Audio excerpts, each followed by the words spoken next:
Evangelho, quarta-feira da segunda semana do tempo comum. Hoje, memória de Santa Inês Mártir. O Senhor esteja convosco, Ele está no meio de nós. Proclamação do Evangelho de Jesus Cristo, segundo São Marcos. Glória a vós, Senhor. Naquele tempo, Jesus entrou de novo na sinagoga. Havia ali um homem com a mão seca. Alguns o observavam, para ver se haveria de curar em dia de sábado, para poderem acusá-lo. Jesus disse ao homem da mão seca: levanta-te e fica aqui no meio. E perguntou-lhes: é permitido no sábado fazer o bem ou fazer o mal? Salvar uma vida ou deixá-la morrer? Mas eles nada disseram. Jesus então olhou ao seu redor, cheio de ira e tristeza, porque eram duros de coração, e disse ao homem: estende a tua mão. Ele a estendeu e a mão ficou curada. Ao saírem os fariseus com os partidários de Herodes, imediatamente tramaram contra Jesus a maneira como haveriam de matá-lo. Palavra da salvação. Glória a vós, Senhor. Quarta-feira da segunda semana do tempo comum. Hoje, memória de Santa Inês Virgem Mártir. Em nome do Pai, do Filho e do Espírito Santo. Amém. Amados irmãos e irmãs, a Santa Liturgia nos entrega o terceiro capítulo do Evangelho de São Marcos.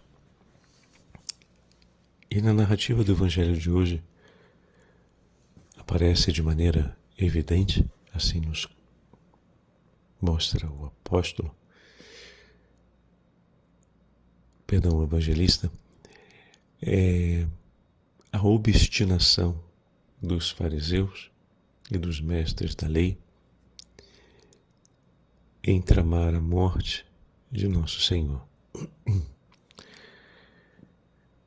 O episódio da cura do homem da mão seca se conclui com a decisão. Estamos apenas no terceiro capítulo de Marcos, mas ali já existe a decisão entre os fariseus e os partidários de Herodes de tramarem a morte de Jesus.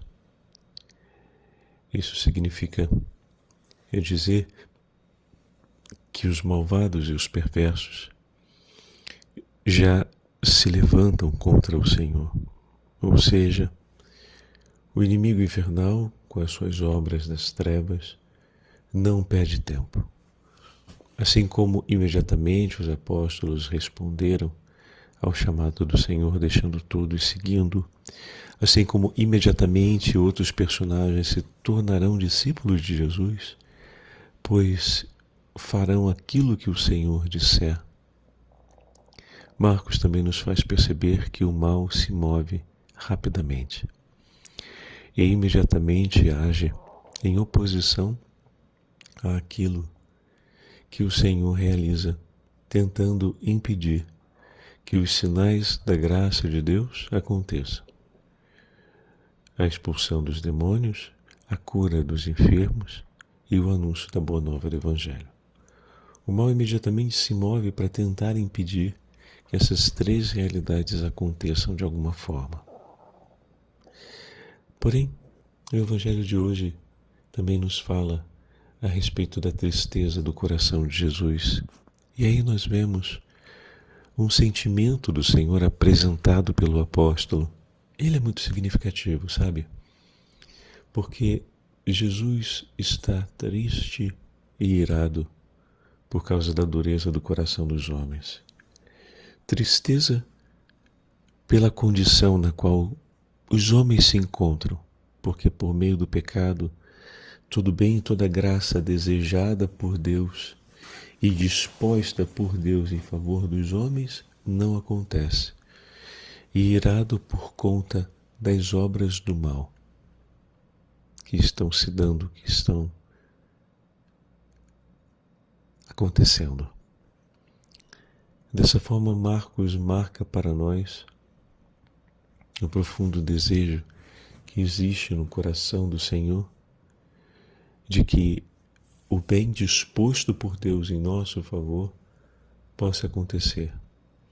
As palavras de Jesus são palavras que remetem e sintetizam, melhor dizendo, todo o ensinamento dos profetas.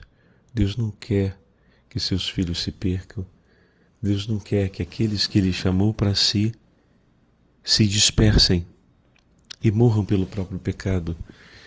Deus se move intensamente, saindo do alto dos céus, a encarnar-se no seio da Virgem Maria, tornando-se homem como nós, pela nossa salvação, para que nós não nos percamos. Mas diante da palavra salvar uma vida ou deixá-la morrer, acontece o silêncio. Diante de todo esse testemunho que está realizado por Deus, o silêncio como resposta. Nossa, isso realmente é de partir o coração. A gente consegue entender a razão da tristeza do coração do Senhor e ao mesmo tempo a ira contra o pecado, não contra o pecador, por saber que este, o pecado, se alarga cada vez mais. Por isso, a postura do Senhor e a sua atitude diante do que se dá. Peçamos ao Senhor a graça de termos a mesma coragem que estava no coração de Santa Inês, que amando o Senhor, não o recusou absolutamente. E desde tenra idade, quando consagrou-se ao Senhor, permaneceu por Ele e com Ele durante toda a sua vida. Quando entregue em matrimônio, apresenta sua condição e escolhe aquilo que Deus havia posto no seu coração. Vai sofrer as consequências dessa escolha no martírio, mas em nenhum momento volta atrás da sua escolha pelo Senhor. E nem soube escolher o que fazia sua alma ser de fato feliz. Soube escolher a felicidade de sua vida, soube reconhecer o que Deus fez por ela e jamais o abandonou. Que o nosso coração também saiba reconhecer as obras do amor de Deus e jamais o abandone, mas esteja pronto para abandonar tudo aquilo que não vem dele, para permanecermos com aquele que é o nosso tesouro, a nossa vida. O Senhor esteja convosco, Ele está no meio de nós. Pela poderosa intercessão de Santa Inês e da Imaculada Virgem Maria, Rainha dos Mártires, abençoe-vos o Deus Todo-Poderoso, Pai, Filho e Espírito Santo. Amém.